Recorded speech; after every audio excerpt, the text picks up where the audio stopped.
Mix 94.7, it's Sean Mack broadcasted live from the Live Graystar ATX.com lounge, hanging out with Goldford. How are you, man? What's up, man? How you doing? Good. We were just talking about you lived here.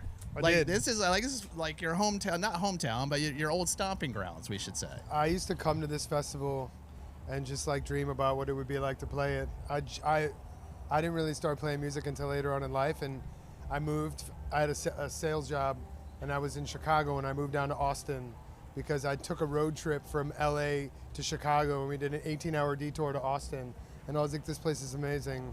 I moved here like 6 weeks later. That's crazy. And then I How started long were you doing here? music. I was here for about 3.5 years. Okay. What part of town do you live in? Man, I lived on like 5th and Rio Grande, right across from the Whole Foods. Oh, yeah. Then I lived in Travis Heights, and then I lived on the east side. Yeah, so you know the whole area.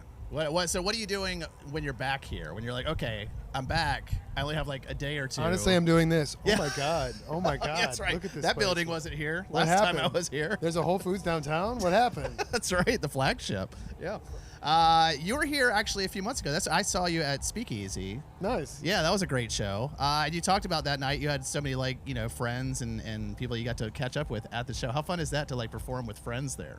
Man, it is so much fun, and to come back here now and have like some of my oldest friends that like we started playing music at the very beginning together that are here, that are going to be here, and just like supporting. It's the dream, dude. It's awesome. Yeah. You've been to ACL before, right? As like a I've fan? been to ACL like 10 times as a fan. How many? Give me some highlights like of bands you saw here. When you're like, I remember when I saw this person or this band. Oh my God. I remember, like, I don't know why, but I remember Spoon being amazing. Yeah. They always show that one. Sometimes they'll show highlights on the video boards, and they always show Spoon. That one they always show from like past years. I remember I saw Amy Winehouse at South by Southwest. Wow. Tell me about that. It was at like a warehouse. It was Amy Winehouse and a barbershop quartet, and a Candy Stripe barbershop quartet, and I was like, I didn't know who she was, and I was like floored. Unbelievable. And That then sounds I like a saw- dream you'd have. You're like, I woke up and I dreamed about Amy Winehouse at South by Southwest with a barbershop quartet. And then later that night, I saw Prince at La Zona Rosa. I mean, after that, you can just retire. Like That's why I was like, the kinda fuck it, I'm day- leaving Austin. I'm That's done with right, this place. exactly. You've peaked. You've done on the peak Austin. Totally. Hey, congrats on Space of the Heart. Wonderful. Are we calling it an EP? Or do we call it an album? What do you want to call it, I Sean? want to call it an album. Let's 'cause call I it was an like- album. Yeah, I was like, I saw it like when it's listed, it's like EP. I'm like, there's 9 songs on here.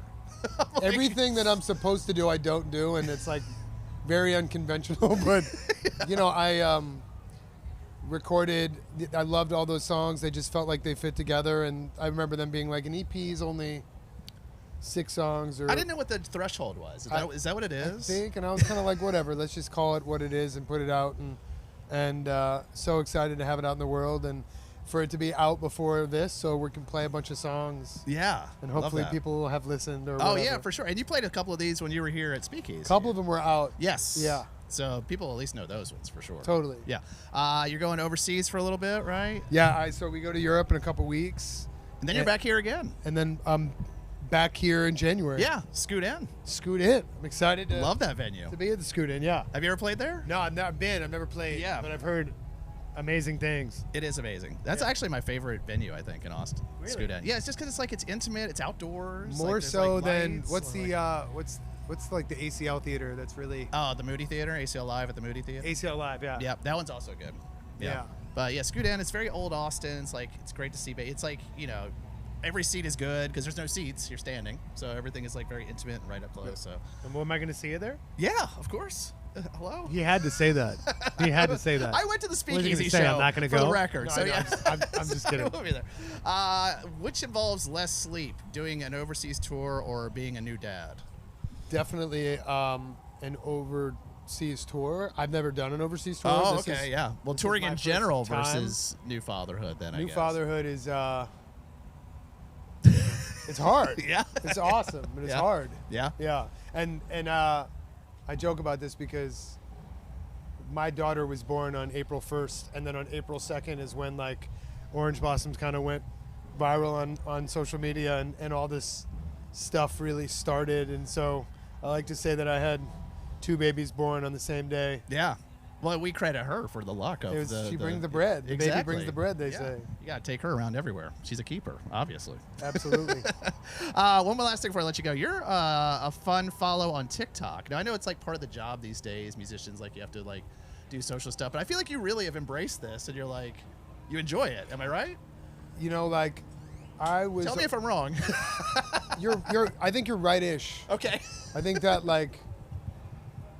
I think the context is really important. And I remember, this might date me more than my gray hairs on the side of my head, but I remember when we used to tour around Texas in a van and we would play places where there was, 100 people or 25 people. And I think that social media gives us this opportunity to amplify kind of your own signal and find your own people. And I think that consistency in doing that and finding the most fun, authentic way to do it, and not to take it too seriously, but to also understand that, like, the whole reason why I'm here is because, every day at 5 o'clock we made it a point to really, put something up, and it went from, man, I really don't want to do this, to, all right, this isn't so bad, so maybe this is kind of fun every now and again. Yeah. But I think that every artist feels the pressure of how to use social media to find their people. And I really do see it as like a tool, but sometimes it's not so fun. A great follow, though. I will say that. Thank you, personally. man. Go follow the man. Go support this guy. He's going to be back in town. Jeffrey, thank you so much for being here. Thank man. you so I much for appreciate having it. me, guys. And Scoot in January. Tickets still available? Maybe? I don't know. I think there's some tickets still available. Okay, Just got announced. So come on that's out. true. Yeah. So there you go. Get them before they're going to be gone, because tickets. they're going to be gone. Come hang out. Trust me that. And if you're here, go see him at ACL. Thanks again, man. 5 for doing o'clock. This. Appreciate you. Thanks, man. I really appreciate it. Of course. Sean Mack Live, ACL Fest 2025. Later, y'all.